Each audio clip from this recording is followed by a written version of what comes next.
বিশ্বনবীজি সাল্লাল্লাহু আলাইহি ওয়াসাল্লাম যখন মদিনা থেকে মক্কায় আক্রমণ করলেন মক্কা বিজয়ের জন্য, ওই মক্কার কাফের লিডারগুলো আবু জেহেল, আবু লাহাব যারা ছিল তাদের সম্পর্ক ছিল আন্তর্জাতিক মহল পর্যন্ত, তাদের সম্পর্কে অনেক গুড ভালো রিলেশন তাদের ছিল।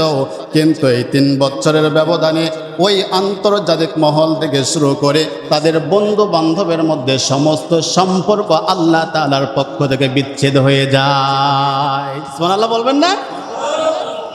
তাদের সাথে সম্পর্ক বিচ্ছিন্ন হয়ে যায়। তাদের কাছে অস্ত্রগুলো নেবে, তারা অস্ত্রগুলো দেয় না, অস্ত্র সংবরণ তারাও করতে পারে না। বিশ্বনবী সাল্লাল্লাহু আলাইহি ওয়াসাল্লাম মদিনা থেকে মক্কা বিজয়ের জন্য যখন আক্রমণ করলে মক্কা বিজয় হয়ে গেল। আমার ভাইয়েরা, এখানে একটি বিষয় বোঝার হলো, খুব ভালো করে বুঝেন।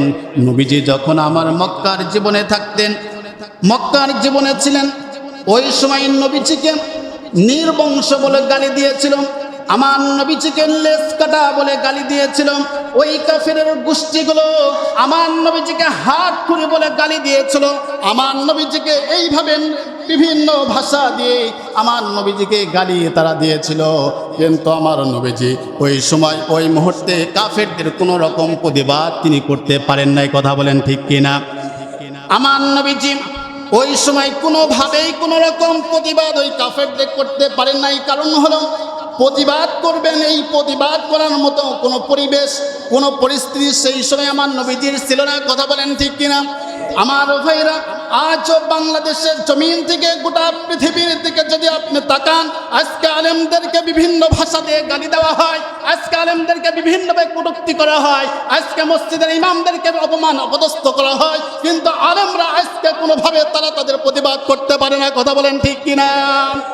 আমার ভাইরা, ওই সময় নবীজি যেমন কথার প্রতিবাদ করতে পারে না, এই কারণ হলো প্রতিবাদ করার মতো পরিবেশ সেই সময় ছিল না। আজ বর্তমান বাংলাদেশ থেকে শুরু করে গোটা পৃথিবীতে আলেম সমাজকে যখন গালি দেওয়া হয়, এই আলেম সমাজ যে প্রতিবাদ করবে, আবার আলেম সমাজ প্রতিবাদ করার মতো তাদেরও কোনো পরিবেশ নাই। কথা বলুন ঠিক কিনা? আমার ভাইরা খুব ভালো করে বলেছেন, ওই সময় মক্কার জমিনে আমার বিশ্বনবী সাল্লাল্লাহু আলাইহি ওয়াসাল্লামের কথা শোনার মতো, কথা বলার মতো কোনো জায়গা ছিল না। কিন্তু নবীজির কথা দুনিয়ার কেউ না শুনলেও শুনেছেন একজন। চিল্লায়ে বলেন তিনি কে? আরো জোরে বলুন তিনি কে? আমার ভাইরা খুব ভালো করে শুনেন, বাংলার জমিন থেকে শুরু করে গোটা পৃথিবীতে আলেমদের কথা শোনার মতো, বলার মতো কেউ যদি নাও থাকে, কোনো জায়গা যদি না থাকে, এই আলেমদের কথা শোনার মতো জায়গা একটা জায়গা আছে, তিনি কে? আরো জোরে বলুন তিনি কে? আমার ভাইরা, আমার নবীজি সাল্লাল্লাহু আলাইহি ওয়াসাল্লাম মাত্র 3 বছরের ব্যবধানে মক্কা মদিনা থেকে মদিনায় তিনি আক্রমণ করে এই মক্কা তিনি বিজয় লাভ করেছিলেন। বলুন আল্লাহু আকবার। আমার